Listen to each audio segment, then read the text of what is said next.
अब आपने इजाज़त बख्शी है सवाल करने की, तो हम सवाल करेंगे। और जो चमक आज हमें देखने को मिल रही है, वो गर्दिश में थी कभी। दबाना पड़ा वो जो इच्छाएं, मतलब काश मैं भी ऐसा करती, इनके बच्चे खेल रहे हैं मैं भी खेलती, ये खा रहे हैं मैं भी खाती। मतलब ये चीज़ें बहुत बहुत बहुत चीज़ें ऐसे देखी है। से आपने शुरू किया और मीडिया में आना क्या आपके लिए ज़रूरी था या मजबूरी था, ये जानना चाह रहा हूँ। पहली बार सर मैं ये बात शेयर कर रही हूँ, शायद बहुत कम लोग ये जानते हैं कि मैं मीडिया में कैसे आई। क्योंकि कहते हैं कि भाई जिनका आपने हाथ थामा आगे बढ़ने के लिए, वक्त आने पर आपने उनका हाथ छोड़ दिया, छोड़ा नहीं, झटक दिया। आपके चैनल के माध्यम से उन्हें सॉरी भी फील करूंगी। कान पकड़ के। बिल्कुल सर। क्या प्रीति ने एक विक्टिम कार्ड खेला क्या? आवाज से हजारों लोग एकजुट हुए, एक बिरादरी एकजुट हुई, सैकड़ों लोग सड़कों में उतरे और आप कहते कि आपने विक्टिम कार्ड नहीं खेला, ये कहना चाह रहे हैं आप? सर जो लोग थे वो अपनी इच्छा से शायद मेरे चेहरों को देख के, या जो मेरे को काफ़ी सालों से फॉलो करते थे। पूरा मीडिया आप नहीं कह सकते, किसी की तरफ होते हुए वो तीर जो है मतलब पुलिस की तरफ भी बढ़ गया, टारगेट में पुलिस भी आ गई। इसके पीछे की वजह जानना चाह रहा हूँ कि गहराई में इसमें नहीं कोई डिस्कस करना चाहूंगी, सिर्फ इस पर तो हमेशा लांछन लगते हैं, पुलिस को तो इतना फर्क भी नहीं पड़ता। मैं भी लगा देती हूँ, मैं भी लगा देती हूँ। नहीं सर ऐसा नहीं है, लगते हैं साहब तो मैं भी लगा देती हूँ। मुझे कुछ चीज़ें लगी, हल्का सब्र करती तो शायद रिजल्ट और हो सकता था, लेकिन उस टाइम जो जैसा हुआ वो सिचुएशन। Sorry for that. अगर किसी को ऐसा लगा हो कि मेरा पर्सनली किसी को टारगेट करने का ऐसा कोई इंटेंशन नहीं था, ना कभी है ना कभी। दिल टूटता है तो शायद उसकी आवाज़ होती नहीं है। प्रीति का दिल टूटा है क्या? सर मुझे ऐसा लगता था कि शायद मेरे लिए ये सब चीज़ें नहीं होती। काम कोई गंदा नहीं होता, हमने हर काम किया, लोगों के घर में काम किया, बर्तन धोए, बच्चे खिलाएं, बजाय इसके कि हम कुछ गलत करें पैसा कमाने। लेकिन नहीं जी भाई, मतलब जो साथ खड़ा रहता है, प्रीति सबसे पहले उससे दूर जाती है। अच्छा, मैं अपने उस दोस्त को मैं क्या जवाब दूँ? अब मुझे नहीं आइडिया सर किस दोस्त का, लेकिन एक एग्जांपल मैं आपको ज़रूर दूंगी। आप एग्जाम्पल वो देते हैं। सर कई बार ऐसा हुआ, ये बिल्कुल प्रैक्टिकल है, कि कई लोग मेरे बारे में उल्टा सीधा बोलेंगे, मेरे साथ कुछ ऐसी चीज़ें भी करेंगे जिसमें मेंटली मैं परेशान हूँ, और अगले दिन वही लोग ये उम्मीद रखेंगे कि आके हमें नमस्ते करें। एक गरीब परिवार में एक बेटी का जन्म हुआ। परिवार में खुशियां नहीं, जश्न नहीं, बल्कि मातम पसरा हुआ था, क्योंकि इस घर में ये चौथी बेटी थी। वक्त ने कुछ ऐसी करवट ली कि आज उसी बेटी की बदौलत वो घर रोशन हो गया है। नमस्कार, आपके साथ हमेशा की तरह मैं संजीव शर्मा हूं, और आज हम एक ऐसे चेहरे को सवालों के भंवर में फांसेंगे, जो चेहरा विवादों में रहता है, जो चेहरा जाने अनजाने में विवादों से जुड़ जाता है। आज हम आपके लिए एक ऐसे चेहरे के अतीत के पन्नों को खंगालेंगे, जिन पन्नों में संघर्ष की एक लंबी कहानी लिखी हुई है। तो मैं उस चेहरे का स्वागत कर रहा हूँ आप सबके लिए। प्रीति, शुक्रिया स्टिंगबाज के साथ जुड़ने के लिए और हमें अपने वक्त में वक्त निकाल के देने के लिए। बहुत बहुत धन्यवाद सर आपका भी, और आपके सारे दर्शकों का भी, मुझे इनवाइट करने के लिए। Thank you so much sir. सबसे पहले हम पहला पन्ना खंगालेंगे आपकी ज़िंदगी का। अगर थोड़ा सा हम फ्लैशबैक में जाएं, थोड़ा सा हम पीछे हट के देखें, आज से 5 साल पहले प्रीति क्या थी, ये जानना चाह रहे हैं। 5 साल पहले मेरी जस्ट +2 हुई थी, और प्रीति एक ऐसी लड़की थी जो सिर्फ पढ़ाई करती थी, जिसने पौंटा भी नहीं देखा था, ज़्यादा घूमी फिरी भी नहीं थी, कुछ भी नहीं देखा था। एक बहुत सिंपल, जिसके मन में सिर्फ एक सपना था कि मुझे एक IPS ऑफिसर बनना है, मुझे पढ़ाई करनी है। मेडिकल साइंस मैंने +1 2 में पढ़ा, तो बहुत सिंपल, कुछ ऐसे बड़े सपने नहीं, कुछ बड़ी बातें नहीं, कुछ भी ऐसा मन में नहीं था और कुछ भी पता नहीं था। हमने कहा कि इंटरव्यू की शुरुआत में हो सकता है कि कुछ शब्दों ने आपको तकलीफ़ दी हो कि जब आपका जन्म हुआ तो जश्न होना चाहिए था, लेकिन घर में एक इस तरह का माहौल कि बिल्कुल जैसे सब कुछ उम्मीदें टूट गई हो, सब कुछ बिखर गया हो। बिल्कुल सर, क्योंकि हम 6 बहनें हैं और एक बेटे का इंतज़ार करते करते करते करते इतनी बेटियां हो गई कि माँ बाप को हर बार ऐसा लगा कि इस बार भी बेटी, फिर निराश हुए इस बार भी बेटी।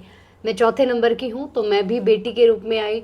5वें नंबर पे मेरी बहन है, वो भी बेटी है। फिर लास्ट में छठे नंबर पर मेरा भाई हुआ, तब परिवार की एक उम्मीद जगी। लेकिन आज उनकी मेंटालिटी पूरी तरह से बदल गई है। उन्हें ऐसा लगता है कि हमारी बेटियां भी बेटों से कम नहीं है। मेरी मम्मी बहुत प्राउड के साथ ये कहती है कि मेरे पास 6 बेटियां हैं और मैं बहुत खुश हूँ। एक बेटा है, कोई बात नहीं, वो है, बहुत अच्छी बात है। अगर शायद वो ना भी होता फिर भी मैं बहुत खुश थी। लेकिन उस समय का जो दिमाग था, जो माहौल था, वो बहुत ही अलग था। मम्मी ने बहुत सारे ताने भी सुने, बहुत सारी बातें भी सुनी, लेकिन आज मम्मी बहुत गर्व महसूस करती हैं। गरीबी को क्या समझते हैं आप? और मैं वो पल जानने की एक छोटी सी कोशिश कर रहा हूँ। कितना मुश्किल था आपके लिए उस तकलीफ़ से बाहर निकलना? और अगर आज हमारी ऑडियंस के लिए, पब्लिक के लिए, हम सिर्फ ये जानना चाह रहे हैं कि ठीक है, आज जो हमें दिख रहा है वो दिख रहा है, किस तकलीफ़ से प्रीति गुजरी है, ये जानना चाह रहे हैं।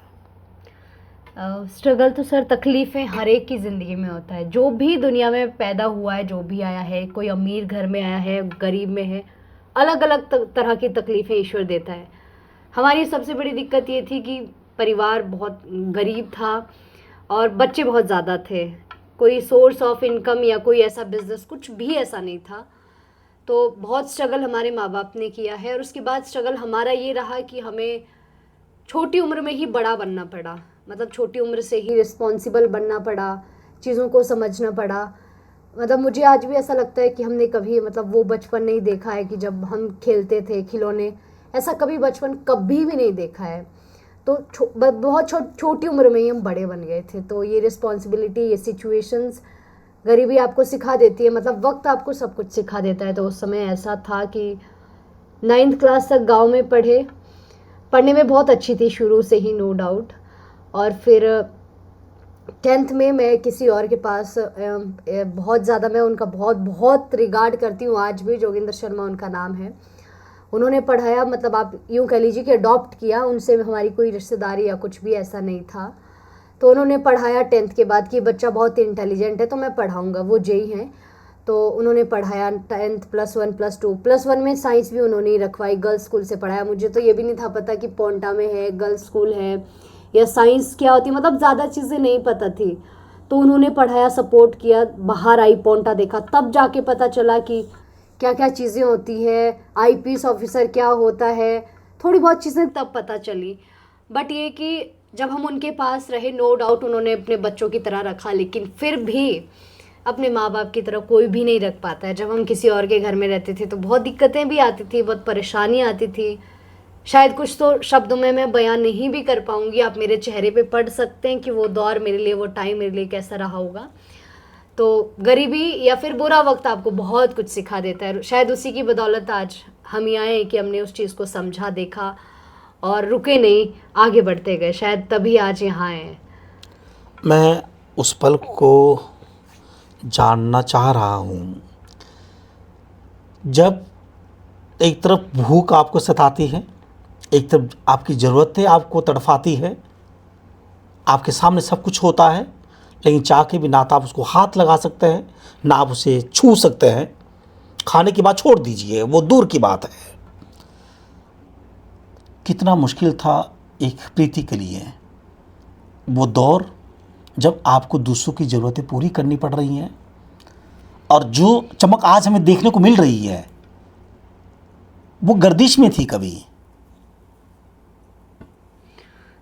बिल्कुल सर, जैसा मैंने कहा, कोई भी अपने माँ बाप की तरह नहीं रख पाता है। आपको कोई कितना ही लाड प्यार करे, कोई कितनी केयर करे, लेकिन जब आप किसी के पास रहते हैं तो वो माँ बाप की तरह प्यार केयर नहीं मिल पाता है। अब +2 तक हम बच्चे ही होते हैं, मन भी करता है कि हम कुछ ख्वाहिशें पूरी करें, मेले में जाएं, कुछ खा लें, ये ले लें, बट जब किसी और के पास रहते हैं तो उन ख्वाहिशों को हमेशा दबाना पड़ा। वो जो इच्छाएं, मतलब काश मैं भी ऐसा करती, इनके बच्चे खेल रहे हैं मैं भी खेलती, ये खा रहे हैं मैं भी खाती। मतलब ये चीज़ें बहुत बहुत बहुत चीज़ें ऐसे देखी है। और सिर्फ मैंने नहीं, मेरी बड़ी बहन है रवीना, उसने भी मेरे से ज़्यादा ये चीज़ फेस की है और वही मुझे लेके आई थी। पहले वो जिनकी मैं बात कर रही हूँ, जोगिंदर शर्मा जी, उनके पास एज अ केयर टेकर काम करती थी। तो उसने मुझे कहा कि तू मेरे पास आ जा और मामा जी तुझे पढ़ाएंगे।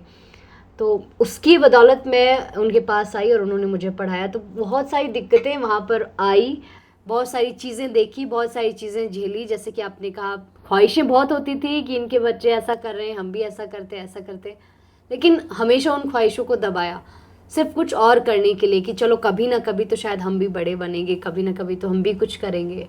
एक पीजी में आपको खाना तक बनाना पड़ा? मेरी बड़ी बहन वहाँ पर काम करती थी और मैं भी कभी कभी उसके साथ वहाँ रहती थी, तो गर्ल्स पीजी में वो खाना बनाने का काम करती थी। मुश्किल दौर था आप लोगों के लिए ये? बिल्कुल था सर।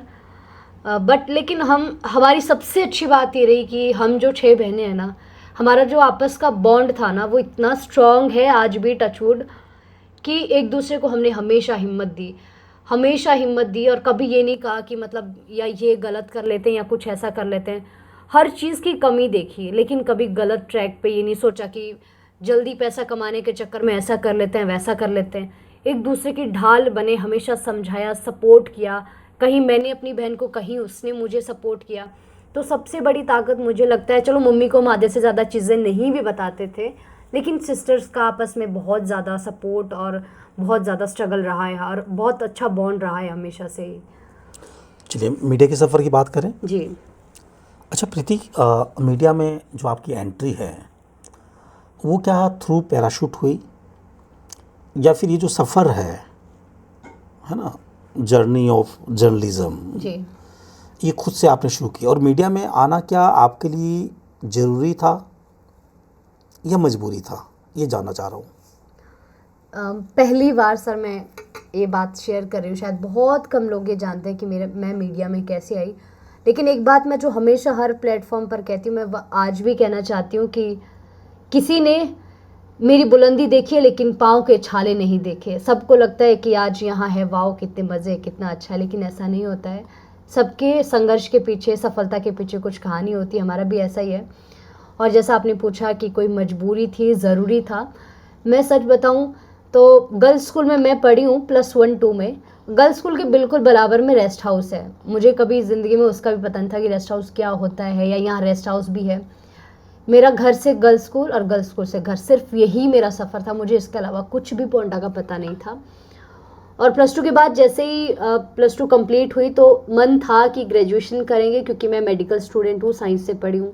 तो मन था कि कुछ अच्छा करेंगे, या तो फिर मेडिकल लाइन में जाएंगे या फिर बीएससी करके या आईपीएस ऑफिसर। मतलब मेरा ये था, कुछ ना कुछ बड़ा करने का मन था।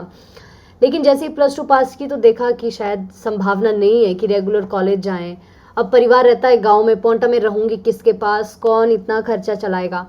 तो मैंने सोचा कि पढ़ाई को कंटिन्यू करती हूँ। मैं ऐसा करती हूँ कि इग्नू से कर लेती हूँ। और फिर एक मेरे मैं गर्ल्स स्कूल में पढ़ाती, मैं उनके घर में रहना शुरू कर दिया, मतलब उनके बच्चों की देखभाल करना भी शुरू कर दिया। तो ऐसे ऐसे मेरी जो कॉलेज की फ़ीस थी वो निकलती गई, मेरा कॉलेज आराम से होता गया। तो +2 के बाद 6 महीने बाद मुझे किसी ने बताया कि पोंटा में देखो, पोंटा की न्यूज़ आ रही है। ऐसे फ़ोन में दिखाया, जिस घर में मैं रहती थी उसी घर में, कि देखो पोंटा की न्यूज़ आ रही है। मुझे तो कुछ भी पता नहीं था कि पोंटा में न्यूज़ भी आती है या ऐसा भी कुछ होता है। तो फिर मैंने देखा, तो उन्होंने मुझे कहा कि तुमने न्यूज़ में जाना है, ऐसा कुछ कहा करते थे वो। तो उस समय मेरे पास कीपैड वाला फ़ोन होता था। मैंने उनके फ़ोन से नंबर लेके कॉल मिलाया किसी न्यूज़ वाले को पोंटा में ही, वो आज भी यहाँ पर काम करते हैं। मैं नाम नहीं लेना चाहूँगी क्योंकि कुछ ऐसी बातें भी उनसे हुई है। तो जब मैंने उनसे संपर्क किया कि सर मुझे जॉब चाहिए, मुझे कुछ नहीं पता मीडिया क्या होता है, इसमें क्या काम होता है, लेकिन मुझे सिर्फ जॉब चाहिए इसलिए क्योंकि मुझे पैसे की ज़रूरत है। तो उन्होंने मुझे कहा कि ठीक है, आपको जॉब तो मिल जाएगी। तो कुछ दिन तक उन्होंने मेरे वॉइस ओवर कि आप इसको न्यूज़ की फॉर्म में पढ़ के दिखाओ कि आपकी आवाज़ कैसी है। तो उन्होंने मुझे कहा शुरू में, आपकी आवाज़ बहुत अच्छी है, आप बहुत आगे जाओगे। मैं सच बता रही हूँ, उन्होंने मुझे ये बात बोली। फिर उसके बाद धीरे धीरे मैंने उनसे कहा कि सर मुझे जॉब दे दो। उन्होंने कहा मीडिया में आना ठीक तो है, लेकिन कई बार ऐसा भी होता है कि बाहर जाना पड़ जाता है, 2-2 3-3 दिन रुकना पड़ जाता है। मैं वहाँ से फिर टेंशन में आ गई कि ये तो थोड़ा टफ जॉब है, और मैं मतलब अपने सेल्फ रिस्पेक्ट से कभी समझौता नहीं करना चाहती थी, कभी भी नहीं। मैंने आज तक कभी किया है। तो मैंने उन्हें मना कर दिया कि सर मैं नहीं। फिर मैंने कहीं और ट्राई किया, डॉक्टर रमेश पहाड़िया जी हैं, आप जानते हैं, यंग वार्ता। तो मैंने वहाँ ट्राई किया, किसी ने मुझे कहा कि वहाँ ट्राई करो। तो सर नाहन में रहते थे, मैंने उनका वेट किया कि पॉन्ट आएंगे। तो जिस घर में मैं रहती थी उस घर में से मैं ये कह के कि मेरे घर वाले मिलने आ रहे, मैं वहाँ गई। तो मैंने इंटरव्यू जैसा दिया, सर से मिली, कहा कि सर मैं ऐसे ऐसे मेरा बैकग्राउंड है, मैं इतनी पढ़ी हूँ, मैंने अभी भी +2 की है, मेरी जॉब चाहिए मुझे, और सर जो आप बोलेंगे मैं वो करूँगी, बस आपने मुझे समझाना एक एक चीज़, मैं सीख जाऊँगी, अभी मुझे ABC भी नहीं आता है। सर ने कहा ठीक है 10 डेज़ पे तुम ट्रायल पे रहोगी। तो 10 दिन तक मैं घूमती रही पोंटा में। मतलब मैं पेज पे जैसे न्यूज़ लिखना, या मेरे को सच में उस टाइम कुछ भी नहीं आता था, मुझे भी नहीं पता था कि परमात्मा ने थोड़ा बोलना मुझे दिया है। तो सीखती रही। 10 दिन के अंदर उन्होंने मुझे कह दिया था कि आप अच्छा कर रहे हो, आप रह लो। तो 3500 उस समय सैलरी मिलती थी। तो फिर उनके साथ मैंने काम किया 1-1.5 साल। थोड़ा सा शुरू में मुझे बहुत ज़्यादा चीज़ें फेस करनी पड़ी, क्योंकि पैसा आपको पता ही है, 3000 तो रूम का किराया था, 3500 सैलरी मिल रही है। तो लेकिन धीरे धीरे जैसा मेरा बढ़िया होता गया, मैंने अपनी सिस्टर जो PG में काम करती थी उसे वहाँ से हटवा दिया, अपने साथ रखना शुरू कर दिया कि अब हम अपना कुछ करेंगे, तू मेरी मदद करना, मैं तेरी मदद करूँगी। तो ऐसे करते करते करते करते धीरे धीरे आगे बढ़े, और मीडिया में 1-1.5 साल होने के बाद थोड़ा मुझे लगा कि शायद इसमें मेरा कुछ फ्यूचर बन सकता है। और जिस चीज़ को मैंने उस टाइम ज़रूरी होने के नाते ज्वाइन किया था वो मेरा प्रोफेशन भी बन सकता है, मुझे उम्मीद जगी। तो फिर मैंने ये सोचा कि नहीं, अब मुझे इसी के लिए जीना मरना है, मुझे इसी में कुछ ना कुछ करना है। तो मैंने ऐसे शुरुआत की थी। शुरुआत अच्छी रही। बिल्कुल सर। आगे बढ़ें, चलो आगे बढ़ते हैं। मतलब इस तरह की चर्चाएं हैं, अब आपने इजाज़त बख्शी है सवाल करने की, तो हम सवाल करेंगे। क्या इसमें सच्चाई है कि प्रीति बहुत चूजी टाइप की लड़की है, और सिर्फ आरोप है ये, है ना, मैं पुष्टि नहीं कर रहा जी। हूँ, अब पुष्टि आप करेंगे। क्या मतलब जब आप किसी एक को पकड़ते हैं तो आप दूसरे को छोड़ देते हैं और फिर आप आगे चलते हैं, इस तरह की बातें हैं, और मीडिया में इस तरह की बातें ज़्यादा है।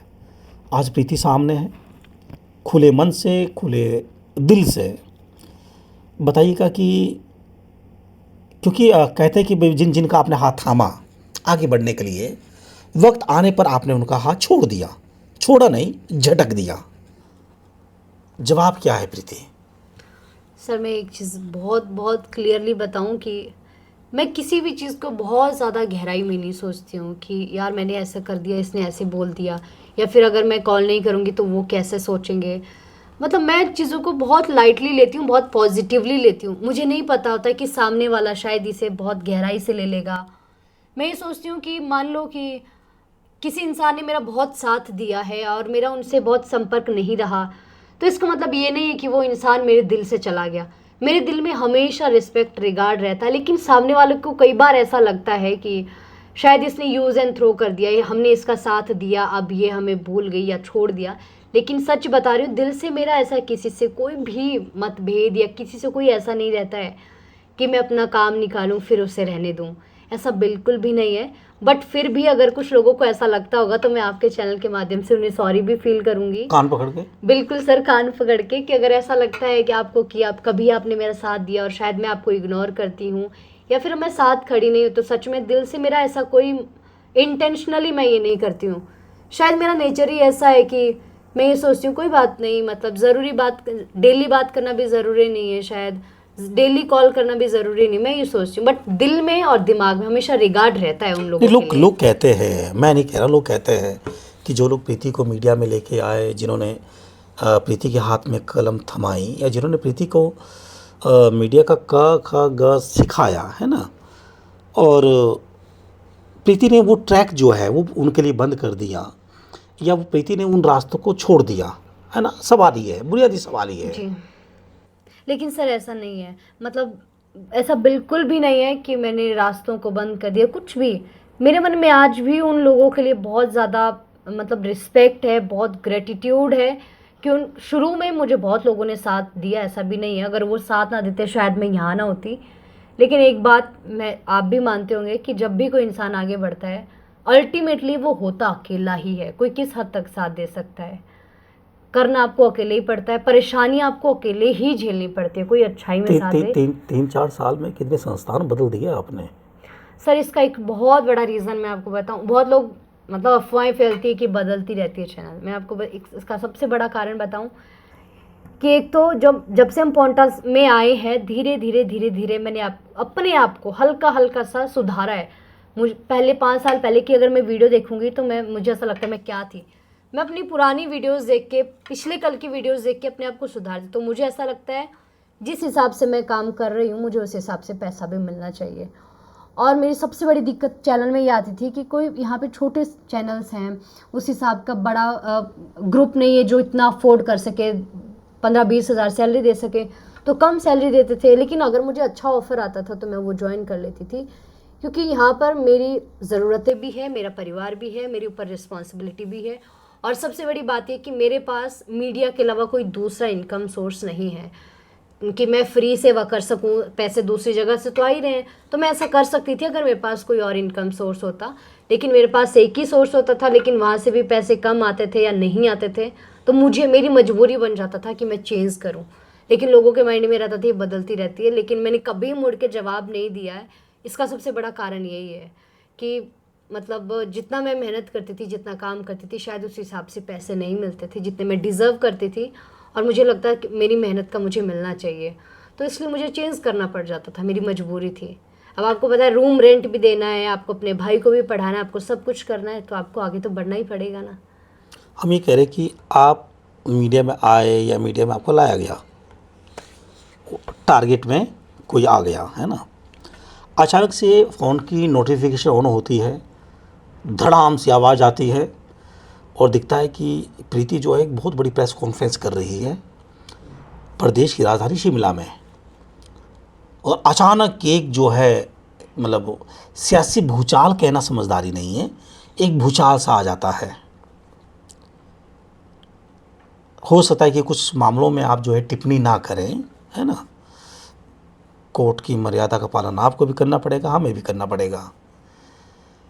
क्या प्रीति ने एक विक्टिम कार्ड खेला क्या? कुछ लोगों को ऐसा लगता भी होगा सर, लेकिन मुझे ऐसा लगता है कि जब आप किसी चीज़ को मेंटली बार बार सहन कर रहे हो, कोई आपको गाली दे रहा है, कोई आपको धमका रहा है, कोई आपको कुछ कह रहा है, अगर आप बार बार सहन कर रहे हो, इसका मतलब है कि आप अपने साथ कहीं ना कहीं समझौता कर रहे हो, आप अपने आप को कहीं ना कहीं वीक समझ रहे हो। लेकिन मुझे ऐसा लगता है कि जब भी कभी ऐसा हो, चलो अपने तो अपने कुछ भी बोले, डांटे भी, धमकाएं भी, लेकिन कोई बाहर का, कोई अननोन पर्सन जो आपके लिए कोई अहमियत ही नहीं रखता, वो आपको एकदम से धमका देता है, कुछ भी बोल देता है, आप बार बार सहम रहे हो, बार बार डर रहे हो, तो फिर आपको उठ के खड़ा ज़रूर होना पड़ेगा। और अगर आप लड़की हैं फिर तो बहुत ज़रूरी है, आपको खड़ा होना पड़ेगा, वरना आपको दबा दिया जाएगा, कुचल दिया जाएगा। सब कहते हैं कि आज महिलाएं बहुत आगे, लेकिन आज भी मेल डोमिनेटिंग सोसाइटी है। लड़कियां या महिलाएं जब भी आगे आती तो पुरुषों को कहीं ना कहीं सर दुख होता है, उनके दिल में कहीं ना कहीं छेद होता है कि ये कैसे हमसे आगे, मतलब नहीं होता बर्दाश्त। ये बिल्कुल सच्चाई है। हाँ, लड़कियां चांद तक पहुंच गई है, लड़कियां बहुत आगे तक हैं, आईपीएस ऑफिसर्स लड़कियां हैं, चीफ मिनिस्टर्स लड़कियां हैं। आप बोलते बहुत प्यारा है, लेकिन सर नहीं सच कहूँ, आप बोलते बहुत प्यारा है। Thank you sir. लेकिन मैंने कोई विक्टिम कार्ड नहीं खेला, मैं सच बताऊं, मैंने अपने लिए स्टैंड लिया जो बहुत ज़रूरी था, जो मैं बहुत टाइम से अपने आप को डरती थी। मैं बताऊं ना, आप कह रहे हैं कि आपने कोई विक्टिम कार्ड नहीं खेला। आपकी आवाज़ से हजारों लोग एकजुट हुए, एक बिरादरी एकजुट हुई, सैकड़ों लोग सड़कों में उतरे, और आप कहते कि आपने विक्टिम कार्ड नहीं खेला। ये कहना चाह रहे हैं आप? सर, जो लोग थे वो अपनी इच्छा से शायद मेरे चेहरों को देख के, या जो मेरे को काफ़ी सालों से फॉलो करते थे, जिनको मेरा पता था कि किस तरह की लड़की है, वो शायद उसकी बदौलत वहाँ थे, वो शायद मेरी कमाई थी। मैंने किसी भी एक भी आदमी को फ़ोन नहीं किया था, वो मेरे समर्थन में खुद आए, क्योंकि आपको एक बार खुद अकेले रिस्क लेना है, स्टैंड अपने लिए लेना है। अगर आप सच्चे हैं तो दुनिया आपका साथ देगी, अगर आप झूठे हैं तो दुनिया भी आपको नकारेगी। तो वहाँ पे मेरे साथ ऐसा हुआ है, मैंने खुद अपने लिए स्टैंड लिया और लोगों को लगा कि बिल्कुल सही है, सच्ची है, ईमानदार है, तभी शायद लोगों ने मेरा साथ दिया। क्योंकि आपको पता है आजकल किसी के पास 1 मिनट का वक्त नहीं है और वो लोग मेरे लिए सुबह से शाम बैठे रहे। प्रीति के हाथ में धनुष था, प्रीति के हाथ में तीर था। वो तीर मीडिया की तरफ होते हुए, है ना, पूरा मीडिया आप नहीं कह सकते, किसी की तरफ होते हुए वो तीर जो है मतलब पुलिस की तरफ भी बढ़ गया, टारगेट में पुलिस भी आ गई। इसके पीछे की वजह जानना चाह रहा हूँ कि आपने सबको कटघरे में खड़ा कर दिया, एक पल के लिए आपने सबको कटघरे में खड़ा कर दिया। दिल से कहिएगा, क्या इन चीज़ों के लिए प्रीति को कहीं ना कहीं लगता है कि यार हाँ थोड़ी सी जल्दबाजी हुई या शब्दों का उलटफेर था? सर मैं ज़्यादा गहराई में इसमें नहीं कोई डिस्कस करना चाहूँगी, सिर्फ इतना है, पुलिस पर तो देखो हमेशा ही लांछन लगते हैं कि पुलिस काम नहीं करती है। शायद मुझे भी वैसा ही लगा कि मैं अपने का उससे सेटिस्फाई नहीं थी, मैंने तभी ये प्रश्न अच्छा, उठाया। अब क्या लगता है साहब आपको? सर समय बदलता जब रहता है, जब आगे हम बढ़ते हैं तो चीज़ें थोड़ी थोड़ी पीछे छूटना शुरू हो जाती है और मैंने अपने आप को सिर्फ उसी एक चीज़ में बांध कर नहीं रखा, ना मैं रखना चाहती हूँ। मैंने उस चीज़ को वहीं पर अभी रोक अच्छा दिया अच्छा, है। दिल से प्रीति है ना? जी। तुम्हारा दिल बहुत बड़ा है, कद छोटा है, दिल बड़ा है। दिल से आपको लगता है कि नहीं यार, मतलब ठीक है, हम मान ले आप परेशान थे या आपकी बात को सुना नहीं गया, समझा नहीं गया, या जो समझने का जो तरीका है या जो इच्छा शक्ति थी उसका इस्तेमाल नहीं हुआ, लेकिन एकदम से पुलिस को टारगेट में लेना निजी तौर पे प्रीति को लगता है कि नहीं यार थोड़ा सा कहीं ना कहीं चीज़ें जो है उलट फेर हुई। क्या लगता है आपको, कहीं ना कहीं थोड़ा सा गलत हुआ है? हो सकता है सर, ऐसा भी है। मैं तो आप क्वेश्चन मार्क लगा रहे हैं आप। मैं अपने आप को बिल्कुल भी इस पॉइंट पुलिस के मामले में बिल्कुल 100% सच नहीं बता रही हूँ, बट उस टाइम पे इंसान की, मेरी उस टाइम पे मेंटल हेल्थ ही, मेरी उस टाइम पे दिमाग ही ऐसा था कि उस टाइम पे वही हुआ।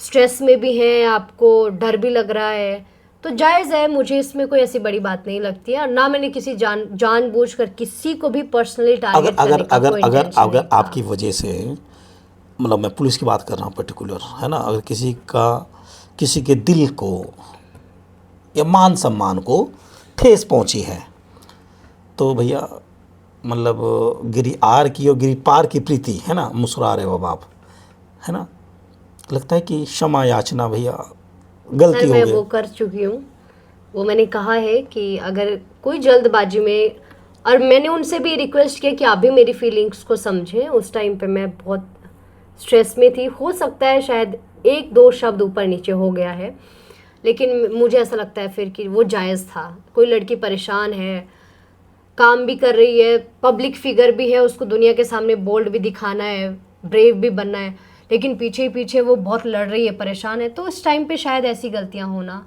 बहुत बड़ी बात नहीं है मेरे हिसाब से। लेकिन फिर भी सॉरी फॉर दैट। अगर किसी को ऐसा लगा हो कि मेरा पर्सनली किसी को टारगेट करने का ऐसा कोई इंटेंशन नहीं था, ना कभी है, ना कभी होता है। और पुलिस की बात तो जैसे आपने कहा कि पुलिस पर तो हमेशा लांछन लगते हैं, पुलिस को तो इतना फर्क भी नहीं पड़ता। मैं भी पुलिस लगा तो- देती हूँ, मैं भी लगा देती हूँ। नहीं सर, ऐसा नहीं है। लगते हैं साहब तो मैं भी लगा देती हूँ। मुझे कुछ चीज़ें लगी, हल्की सी लगी, तो मैंने क्विक रिएक्शन दे दिया। सब्र करती तो शायद रिजल्ट और हो सकता था, लेकिन उस टाइम जो जैसा हुआ वो सिचुएशन के हिसाब से, मेरे हिसाब से बिल्कुल ठीक रहा। अब हम थोड़ा सा आगे बढ़ते जी। हैं। अभी आपकी जो पहचान है एक पत्रकार के तौर पे तो जी। है ना, एक स्टेज एंकर के तौर पे आपकी पहचान है ना। कैसा लगता है कि जब आप कभी उसी भीड़ का भी हिस्सा थे जहाँ नीचे बैठकर जो है तालियां बजाई जाती है, लेकिन आज जब आप अपने कद को देखते हैं या आप पुराने दौर पे जाते हैं और अब की प्रीति को देखते हैं, डिफरेंस जो है वो कितना देखते हैं? बहुत है सर, क्योंकि जिस गांव से तो मैं आती हूँ वहाँ पे तो गांव से भी 4 किलोमीटर आगे खेड़े में हम रहते हैं, खतवाड़ वहाँ का नाम है। वहाँ पे तो सड़क भी नहीं है, इतनी कनेक्टिविटी भी नहीं है, और वहाँ से लेके लवी मेला रामपुर बुशा इंटरनेशनल फेयर के स्टेज तक पे चढ़ना, इंटरनेशनल फेयर रेणुका जी तक के स्टेज पे चढ़ना, मेरे लिए, मैंने तो कभी भी नहीं सोचा था कि ईश्वर मुझे इतना देगा। लेकिन मुझे हमेशा पंडित जी कहते हैं कि जो हमारे कुल देवता हैं शिरगुल महाराज, उनकी तुम्हारे ऊपर बहुत कृपा है। आमतौर पर लोगों पे इतनी नहीं होती, वो तुम्हें बहुत ऊपर पहुंचाना चाहता है। तो शायद उसी महाराज की कृपा है कि उस गांव से निकाला, उस घर से निकाला, पौंटा भेजा और यहाँ तक मुझे पहुंचाया। और स्टेज पे जब मैं जाती हूँ तो सच बता रही हूँ, मतलब मैं इस चीज़ को एक्सप्रेस नहीं कर सकती कि मुझे कितना प्राउड होता है, मुझे कितना अच्छा लगता है। मैं बार बार बार बार अपने मन में मेरे लिए बहुत भगवान के लिए ग्रेटिट्यूड होता है।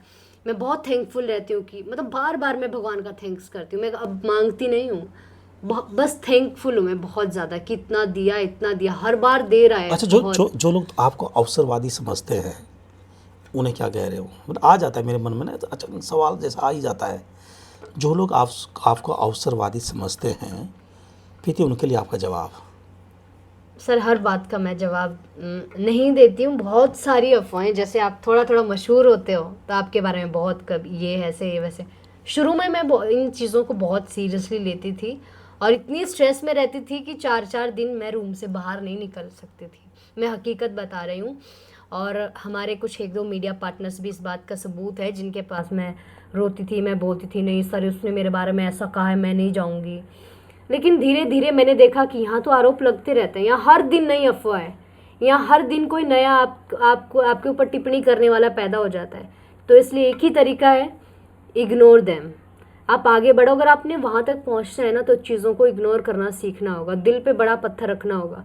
शुरू में बहुत मुश्किल था, लेकिन अब धीरे धीरे धीरे धीरे जो भी सुनती हूँ एक कान से सुनती हूँ, दूसरे कान से निकाल देती हूँ। तो अब ज़्यादा फ़र्क नहीं पड़ता है। हाँ कहीं पड़ता है, ऐसी बात नहीं है, क्योंकि हमारे पास भी दिल है, भगवान ने इमोशंस दिए हैं। लेकिन जो चीज़ें ऐसा लगता है कि यार इसका तो मेरे से कोई मतलब ही नहीं, बेसलेस चीज़ें या ऐसे एलिगेशंस होते हैं, तो वहाँ तो मैं कोई जवाब ही नहीं देती हूँ और मैं उसको ज़्यादा माइंड में भी नहीं लेती हूँ। बिल्कुल कूल माइंड रहती हूँ उस समय तो। थोड़ा पर्सनल हो जाए, जी सर। है ना, दिल से पर्सनल हो जाए। जी सर। अच्छा, मुस्कुरा रहे हो आप, है ना। चलिए, मैं ये कह रहा था, अच्छा शादी कब हो रही है आपकी? अभी तो सर कुछ भी पता नहीं है, ऐसा कुछ सोचा नहीं है। लेकिन मैं ये भी नहीं कहती हूँ कि मैं शादी नहीं करूँगी, मैं ज़रूर शादी करूँगी। करनी चाहिए, सबको करनी चाहिए। और ये भी नहीं कहूँगी कि बहुत लेट करूँगी। सही टाइम पे सही पार्टनर जब भी मिलेगा, जब मुझे लगेगा कि मैं जैसा चाह रही हूँ वैसा हम सफ़र मिल गया है, तो कल कर लूँ, वरना हम फिर हम 3 साल हम बाद 4 साल बाद भी ना करूँ। हम ये कह रहे थे कि जब कोई कांच टूटता है ना, तो उसकी आवाज़ और उसकी खनक, है ना, मैं हनक की बात नहीं कर रहा हूँ, तो उसके टूटने की आवाज़ दूर तक आती है। जब दिल टूटता है तो शायद उसकी आवाज़ होती नहीं है। प्रीति का दिल टूटा है क्या? सर मुझे ऐसा लगता था कि शायद मेरे लिए ये सब चीज़ें ज़्यादा अहमियत नहीं रखती है। मैं बहुत लाइटली लेती थी, क्या है यार, मतलब प्यार क्या, मतलब मैं बहुत सीरियसली इन चीज़ों को नहीं लेती थी। लेकिन हाँ, थोड़ा बहुत हमारे भगवान ने, क्योंकि मैंने जैसा कहा दिल दिया है, इमोशंस दिए हैं, तो हर एक आदमी को कुछ ना कुछ अटैचमेंट्स भी हो जाती हैं। तो थोड़ा बहुत हमारे लिए भी ऐसा रहा कि बीच में दिल मतलब टूटा है क्या? सर बुरा किसी चीज़ का अगर लग रहा है, अगर हर्ट हो रहे हो, मतलब दिल टूट रहा है, तो ऐसा हुआ है। चकनाचूर, मान सकते है हैं। ना। मुस्कुरा के जवाब दे रहे हो आप। एक तरफ आपका करियर है, एक तरफ किसी की बंदिशें हैं, एक तरफ आपका परिवार। प्रीति क्या चुन रही है? सर अगर ये 3 ऑप्शन मेरे सामने हैं या होंगे, तो मैं ऑब्वियसली अपना कैरियर और अपना परिवार चुनूंगी। क्योंकि अगर बात आए किसी जीवन साथी की, किसी पार्टनर की, वो शायद मिल सकता है बेटर। लेकिन अगर यहाँ कैरियर ड्रॉप कर दिया या परिवार को पीछे छोड़ दिया तो वो चीज़ें लौट कर नहीं आएगी। तो ऐसे मोड पे हाँ, ऐसी चीज़ें बहुत मुश्किल होती है कई बार चूज़ करना लड़कियों के लिए, कि एक तरफ बंदिशें भी होती है, लगता है आपको कि नहीं इधर जाना है, लेकिन कैरियर सामने खड़ा आपका इंतज़ार कर रहा होता है, सफलता आपका इंतज़ार कर रही होती है। तो ऐसे मोड पे डिसीज़न लेना चाहिए। और मुझे तो लगता है कि कैरियर को ज़्यादा प्रायोरिटी, क्योंकि यहाँ तक आने के लिए जो मेहनत की है ना, वो इतनी आसान नहीं थी। जो मीडिया क्षेत्र में जो लोग आना चाहते हैं, खास करके महिलाएं, मैं आपके दृष्टिकोण से समझने की कोशिश कर रहा हूं क्या मैसेज आप दे रहे हैं उन तमाम जो स्टूडेंट हैं जिन्हें आने वाले टाइम में जर्नलिज्म के बाद इंटर्नशिप करनी है या किसी बड़े मीडिया संस्थान में जाना है, जिन्हें फिल्म सिटी तक पहुंचना है, नोएडा तक पहुंचना है, मुंबई तक पहुंचना है, उनके लिए प्रीति क्या कहती है? सर मैं हमेशा लड़कियों के बीच में जहाँ भी स्कूल कॉलेज में जाती हूँ मैं हमेशा कहती हूँ मीडिया से अच्छा प्रोफेशन कोई भी नहीं है। सब कहते हैं टीचिंग अच्छा प्रोफेशन है, बहुत सेफ है, सिक्योर है, लेकिन मुझे लगता है मीडिया अच्छा प्रोफेशन है। ये अच्छा इसलिए मुझे पर्सनली इसलिए लगता है क्योंकि इसके माध्यम से आपको हर एक इंसान से मिलने का, जुड़ने का मौका मिलता है। अगर आप मान लीजिए कोई टीचर हैं तो आपके जो फ्रेंड सर्कल में या उठना बैठना ज़्यादातर टीचर्स के ही साथ होगा या थोड़ा बहुत उनसे बाहर, इतना दायरा होगा। लेकिन मीडिया किसी अमीर गरीब, कोई किसी भी धर्म का हो, कोई राजनीतिक पक्ष विपक्ष कोई भी हो, आपको हर एक से मिलने का, हर एक चीज़ को जानने का बहुत करीब से मौका मिलता है।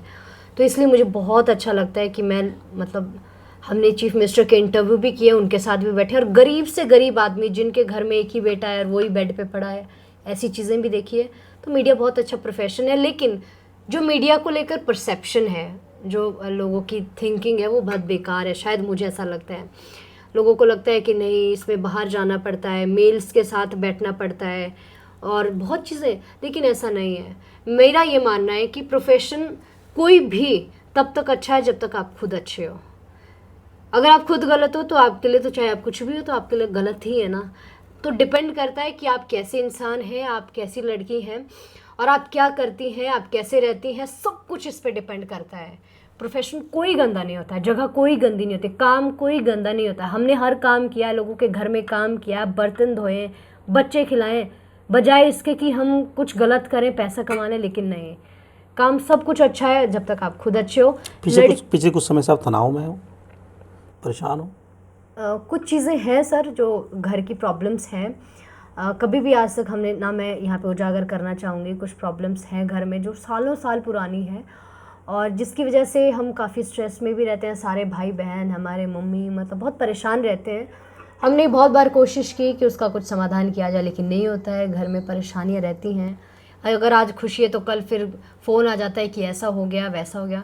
तो चीज़ें चलती रहती है, लेकिन काम कभी नहीं रुका है। जो काम करना है सुबह उठ के वो 100% करना है, ये श्योरिटी है हमारी अपनी। और 5 साल में मैंने एक भी दिन कभी छुट्टी नहीं ली है, कभी भी। मुझे कभी ये नहीं किसी ने बोला कि आप काम करो, मेरा खुद बहुत दिल करता है काम करने का, जाने का, जगह जगह लोगों से मिलने का। और जो लड़कियां मीडिया में आना चाहती हैं ना, मैं सर सिर्फ उनके लिए एक बात बोलूँगी कि आप शरीर से चाहे मेरी तरह छोटी दिखें, पतली दिखें, लेकिन यहाँ से और यहाँ से बहुत स्ट्रांग होना पड़ेगा भाई। क्योंकि यहाँ पे आसान तो बिल्कुल भी नहीं है, बिल्कुल भी आसान नहीं है। बहुत बोल्ड होना पड़ेगा, ब्रेव होना पड़ेगा। मैं तो अपने आप को ये कहती हूँ कि मैं लड़कियों की तरह नहीं, लड़कों की तरह रही हूँ शुरू से ही। जहाँ 20 लड़के बैठे मैं आराम से बैठ जाती हूँ। मैं ये सोचती नहीं हूँ कि यहाँ लड़के लड़के बैठे हैं। तो ये थिंकिंग आपको हटानी पड़ेगी कि आप लड़की हैं यार, यहाँ सारे मेल्स हैं, यहाँ नहीं जाना है।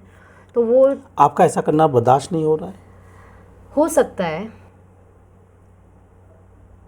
ऐसा हो सकता है। बहुत जगह दिक्कतें भी आई है, लेकिन मैंने कहा ना कि इग्नोर। आप जिस चीज़ को जितना इग्नोर करेंगे वो चीज़ उतनी आपसे दूर होती जाएगी। चलिए, शुक्रिया प्रीति हमसे जुड़ने के लिए, कुछ सवालों का सामना करने के लिए। आपके एक प्रिय मित्र हैं, उन्होंने हमें फ़ोन करके कहा कि यार संजीव सर, आप समझाइए ना प्रीति को, है ना, हम तो अच्छे दोस्त हैं और प्रीति ऐसा क्यों करती है कि भाई मतलब जो साथ खड़ा रहता है, प्रीति सबसे पहले उससे दूर जाती है। अच्छा, मैं अपने उस दोस्त को मैं क्या जवाब दूँ?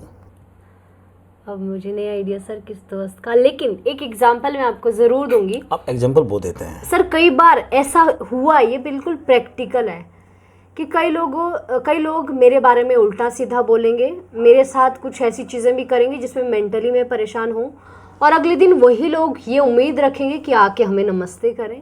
तो शायद प्रीति इतनी अच्छी नहीं है सर, मुझे इतना बड़ा दिल नहीं दिया है। जो मुझे पता है मेरा बुरा सोच रहा है, बुरा कर रहा है, मैं उनमें से नहीं हूँ कि कभी अकेले बनती है। अकेले मन करता है कि यार खूब रोने का मन है। रोती बहुत हूँ सर, मैं बहुत रोती हूँ, बहुत ज़्यादा रोती हूँ, शायद इतना कोई नहीं रोता है। लेकिन अगर मैं अभी इस कमरे में बैठी हूँ, मैं रोऊंगी, खूब आंसू पोंछूंगी, और बाहर अगर मैं जाऊंगी कोई जज नहीं कर पाएगा कि ये रोई है। अभी मन कर रहा है? बहुत चीज़ें मैं गहराई में कभी नहीं सोचती हूँ, पिछली चीज़ें हैं। अगर मैं सोचने लग जाती हूँ तो मैं सच में, मुझे बहुत रोना आता है, बहुत रोना आता है। मैं इसलिए मैंने हमने शुरुआत में कहा कि जब आपका जन्म हुआ आपके परिवार में, तो जो एक जश्न का माहौल होना चाहिए था, शायद उन्हें प्रीति तो नहीं चाहिए थी। हाँ, आज का वक्त अलग है, जी पूरे परिवार की जिम्मेवारी आपके कंधों पर है। जी सर। तब का दौर अलग था। चलिए, शुक्रिया प्रीति, हमसे जुड़ने के लिए और हमारे तमाम सवालों का जवाब देने के लिए। तो प्रीति चौहान थी साहब हमारे साथ, और हमारे कई सवालों का जवाब उन्होंने दिया। अब इन जवाब को या हमारे सवालों को आप एक तराजू हाथ में लीजिए, तोलिए, अपना नज़रिया आप जो रख सकते हैं रखिए, लेकिन तब तक इंतज़ार कीजिए किसी और चेहरे का। यकीनन कुछ और चेहरा, कोई और ख़ास चेहरा हमारे सामने होगा, और कई सवाल होंगे जिनका जवाब उन्हें भी देना होगा। शुक्रिया हमारे साथ जुड़ने के लिए। Thank you sir, thank you so much. देखिए, उन्होंने बात को पूरा कर दिया। तो हो सके तो तमाम लोगों तक वीडियो को पहुंचा दीजिएगा। अगर आप नए नए स्टिंगबाज के साथ जुड़े हैं, पेज को फॉलो कर दीजिएगा। अगर आप यूट्यूब पे देख रहे हैं तो सब्सक्राइब कर दीजिएगा। शुक्रिया।